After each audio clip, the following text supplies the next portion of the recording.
The 2018 lacrosse season is upon us. We're going to start with the number one team in the country, the Duke Blue Devils.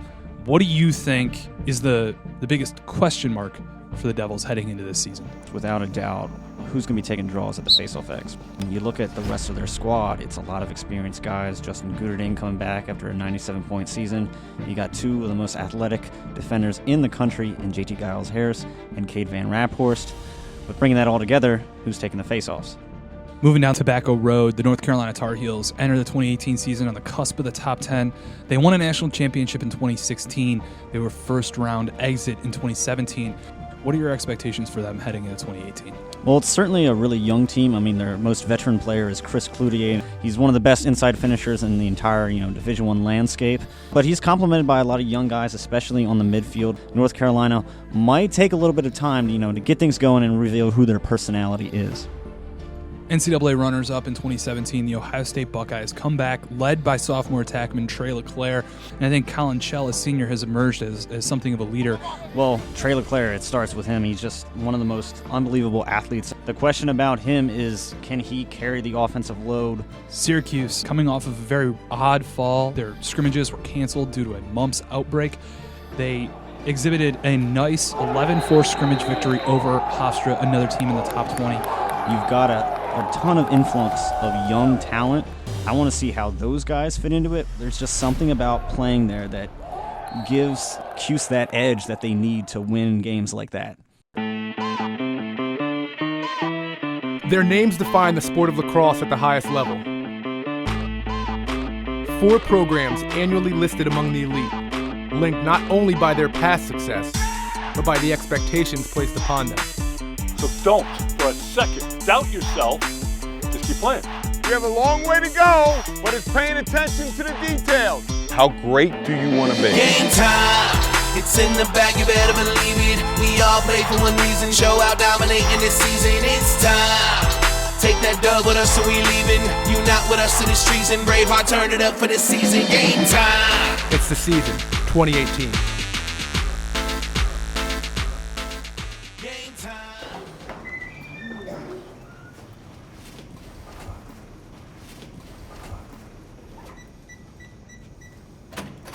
With a new year comes the hope and promise of a new season. Never is this more true than at Syracuse, where the expectations are always high. Feel pretty good. We had a nice break, like 3 weeks off. Coming back, seeing all the guys is always good. We have a run test tomorrow, so everybody's obviously all pumped up for that one. But yeah, it feels good to be back. With us having a pretty extensive fall ball season and stuff like that, to not really having one. We kind of feel like we were a little bit behind, but I think guys are really fresh and ready to go, knowing that we got a lot of time that we got to make up. At the annual media day, personalities come to the forefront. Enter number 1, Bradley Voigt. Looking fresh for the season. We got our uniforms on for the first time. We're hanging out with the boys before our run test tomorrow, so it's like the last fun day before everything gets going. How's it going, Dan? Daily News. Thoughts on the Loch Ness Monster? Is it real or no? There's a lot of controversy on that. I'm not too into Lochs and Monsters. Turn and look. Wait, flex your calves. Oh. His face. Watch. He looks so Put your helmet on. Peter Dirth, right here, big boy. This is my man. Jonah, a.k.a. the Sloth. That's the Bomber. This is Bomber. Call him Bomber. Smiley, come here. Look at. Yeah. Yeah. It's a joy. Why did the farmer win an award? Simply the best in his field. We're going to show you the green screen now.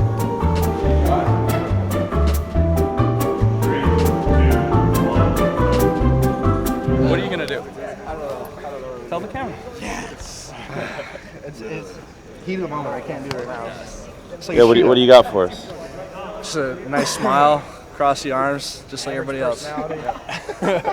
Very average, you're right. The life of number 45, Brendan Bomberry, has been anything from average, where his first memories are forever linked to the game. I grew up on a Native American reserve in Six Nations in Canada. Grew up with a big family, one of 6 kids. I think that's kind of made me who I am today, and it's really, I'm really appreciative of that. I started playing lacrosse when I was 2.5 years old. It's the earliest thing I remember is wearing a hat under my helmet for some weird reason because everybody else is doing it. I think that's the earliest thing I remember. As he grew, the role of lacrosse in his culture was apparent. We say it's more than a game, it really is. We call it a medicine game. We say that because if I'm playing it and I feel good playing it, nothing else in the world matters. So that, for me, that'd be good medicine. And then we also consider that good medicine for, you know, the people watching who enjoy watching lacrosse and they have those feelings when they watch lacrosse and how they love it and they're into the game. And we also say, you know, we're playing for the creator. We always play hard and we play with passion and heart and everything because of the creator. His passion for the game would eventually lead him to a school far from home, but where the game was equally important to his new team. Initially, I chose to go to University of Denver. I chose to go there. I was going with my friend Zach Miller. We were best friends and we decided to go there together. I fell in love with Denver, I loved it. But that season, the biggest news in Brandon's life came off the field, as his girlfriend discovered she was pregnant with their first child. My stomach dropped, honestly, I was so scared. I started crying. I was 18 years old, didn't know what I was gonna do, what was gonna happen. I really had no clue what I was gonna do. Even the birth was unexpected. He was born 3 months premature, but at the same time, I was on a flight to North Carolina, so I didn't know anything was happening. So I got off the plane, she had Jagger, 3 months premature, and I got off the plane and my phone was blowing up. Like, it was at a point where I couldn't do anything, my phone was just frozen because I had so much text, calls, everything, and I still hadn't told my coaches or my teammates or anything. So we play against North Carolina, we lose. I go to Coach Tierney's hotel room after the game and I tell him, and after that I jump on a plane the next day to go to Syracuse to meet my son. It was love at first sight for Brendan and Jagger, as the birth marked a new chapter and direction in their lives. It's amazing, it's so much pride, and I was so happy to see him. Just to hold him for the first time was amazing, it was awesome. The connection to family prompted Brendan to seek a new school closer to home, and after his sophomore season, he transferred to Syracuse. Double team comes, pass to Bomberry! Feeds it in front again, Bomberry shoots and he scores, and it's the game winner, Brendan Bomberry, and Syracuse wins it in overtime, 8-7. The move also saw him go from midfield to attack, as Bomberry started all 16 games for the Orange, notching 28 goals, second highest on the team.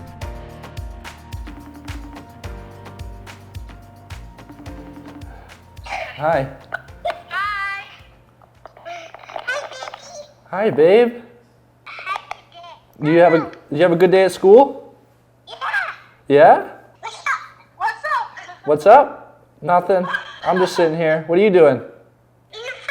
You're eating French fries. Is it good? So Jagger's not gonna sleep tonight? No sleep? Yeah, I'll come sleep with you. You want to come sleep with me? Yeah. I wish you could, babe.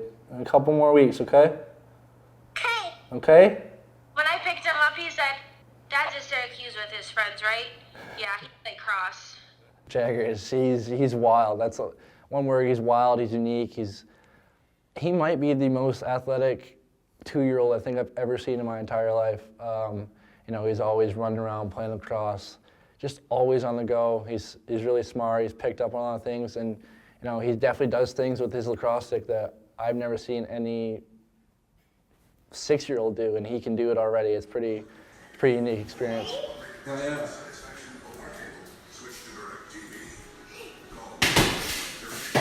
No way. Everything I do is for my family, and it's really cliche to say, but it's just the way it is. It's the way I am. It's the way I grew up, and it's all about family. Bye, babe. Have a good night. Okay, bye. 600 miles to the south at Duke, Coach John Danowski and his staff are busy preparing their players for the final test of the preseason. We need to know how to be aggressive and step up.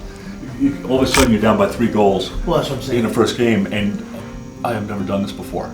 I just want to have those fundamental techniques quote in their arsenal. Weather, 64 degrees at 3 p.m. Awesome. All right, that's it then. Ready, break. This has been a great scrimmage for us over the last several years. Ohio State comes in here and kind of kicks our butt. It's a measuring stick. You know, where are we after 2.5 weeks of practice? You just want to see your team get better.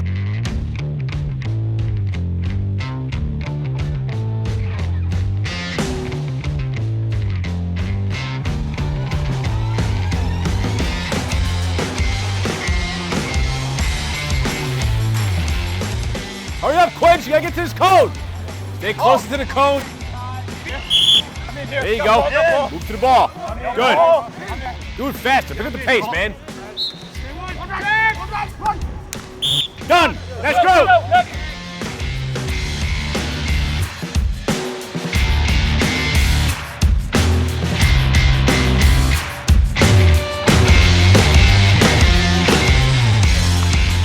Nice shot, Gio. Let's try one, Jake.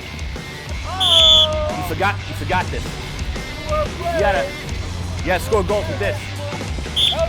We're putting the dirt, Skaggs. That's it, Danny. Done. Let's go. Yesterday was that first day of game week, right? Where we in the weight room, film, practice, so on. Today now, getting after it, getting back to basics also. All right, tomorrow will be similar, Thursday will be similar, but we got to get going now. We got to get going in terms of conditioning. We got to get going and playing for 2 hours. All right, good job today, babe. Good job, boys. Yeah. Duke on 3. 1, 2, 3. Treat yourself. For senior Justin Guterding, the end of practice does not mean the work is over. It's a habit that has made him the Blue Devils' leading scorer the past 3 seasons, including an ACC high 97 points in 2017. I mean, I do the extra work to be the best and the best that I can. I also want to encourage our teammates to do everything you can to make this worth while you're here. And it goes so fast. There's just so much to look around, and like even just this view right now is just like it's amazing to take in. Yet for the 6-foot, 185-pound senior, the personal accolades pale in comparison to his team goals. All I care about is winning, and guys know that.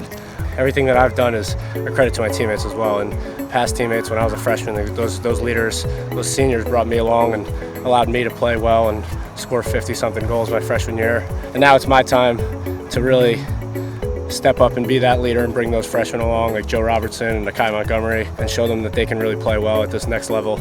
And that's really important to me, is to be that model for them and just bring them that confidence that they can do anything out here on this field and play with some of the best in the country.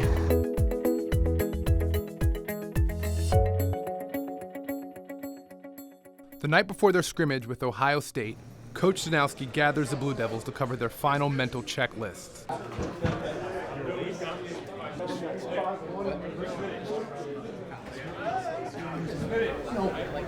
Not the scrimmages are no consequence, because it's not, you know. You got to take a chance a little bit. Be aggressive, all right? You'll gain confidence. Listen, Coach Capito's going to yell and scream at you all season, all right? I guarantee that. I was in a good place. I took a chance. Bang! I missed it. I learned. I won't do it again. And here's the deal. We said it today. Just show up tomorrow and play. Show up and play. There's a message here of why it is now that we're practicing. In the fall, it doesn't really make a lot of sense. And when, oh man, it's spring, it's so far away, it's here. Well, one of our traditions, the night before a scrimmage and the night before a game, we have a team meeting, and then we have peanut butter and jelly, cookies and milk, and it's really putting the guys to bed. So everybody's together. We get to hang out a little bit, and then everybody leaves from here and hopefully in the right frame of mind for tomorrow.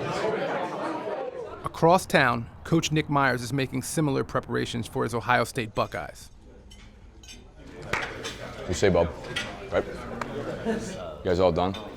If you want to go ahead and just push in your chair, grab your playbook, we're just going to try to assemble in the front here, make it a bit easier to go over some of our keys. So, thanks. They'll put their chairs back, I promise.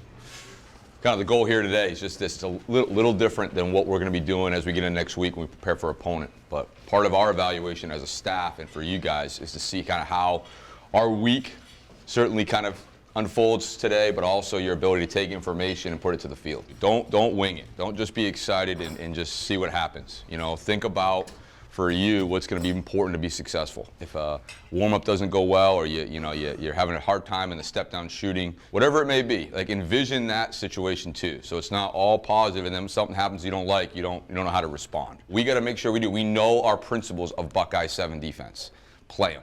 Guys, we got a 10 a.m. start. It's a little bit different than what we're used to. When we get back to your rooms, you're going to want to pack everything up. The bus leaves at 8:45. Okay? Outstanding. Let's have a great day together, man. Make sure those are tacked. Let's make sure we put our chairs back, please. Thank you.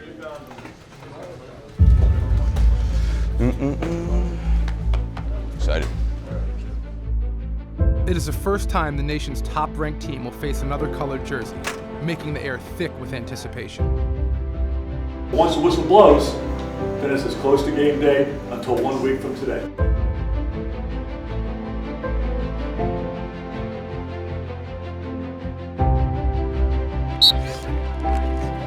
But it is the Buckeyes who get out to a quick start, controlling both the face-off X and the early momentum.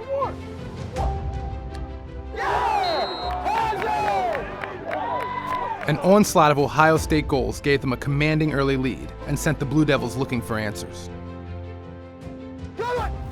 Pinch it! Rotate!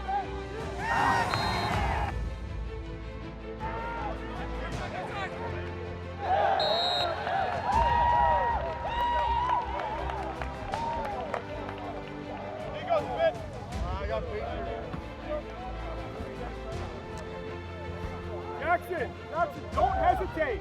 Joe comes to you. You gotta get out of the way. Right now it's 8-2. It's going to probably end up about 22-24-4. All right, if you continue. Bad fundamentals. All right, bad lacrosse IQ. All right, and now they're hooting and hollering. All their people are chirping over there. It's awesome. What do you got? How tough are you? Are you going to fold right now, or are you going to play? The much-needed Blue Devil response would come from a familiar place, the stick of number 14, reliable Justin Guterding.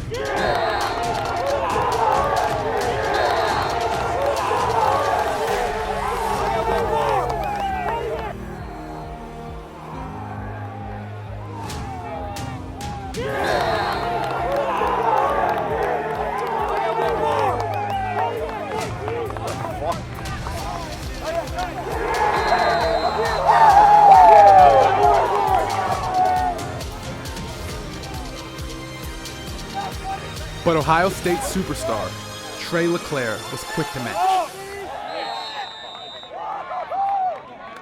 For sophomore defenseman JT Giles Harris, playing at Duke is a family affair.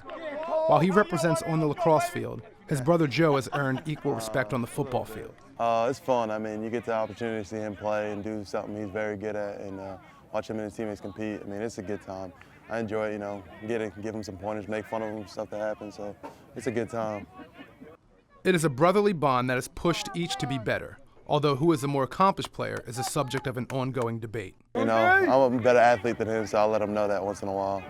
Despite the level of intensity on both sides, the day was ultimately more about collective improvement than the scoreboard, a fact that is not lost on the Duke coaching staff. That's the idea of scrimmages. They don't count. All right, so that's a good thing. For Coach Myers and the Buckeyes, their final tune-up for the spring served its purpose well. I was really happy with the way the veterans on our team responded to the challenge today, and to see some young guys scoring their first goals. Several freshmen scored goals. I think our man-up, man-down section, our first 3 goals were freshmen. It was great. You know, it's always good to get after another colored jersey. You know, obviously Duke's #1 pre-ranked right now, so it was nice to get against them. We're just excited to get the season started, and what a better opponent than Duke. For us, I mean, we just like to get after each other every day, and we're competing every day, and it's whether it's in the weight room or when we're playing box lacrosse, just getting after it in the dojo or on the practice field every day. We like to really just kind of scrap and claw and make each other better. I like to say, iron sharpens iron, and that's kind of something that we work for.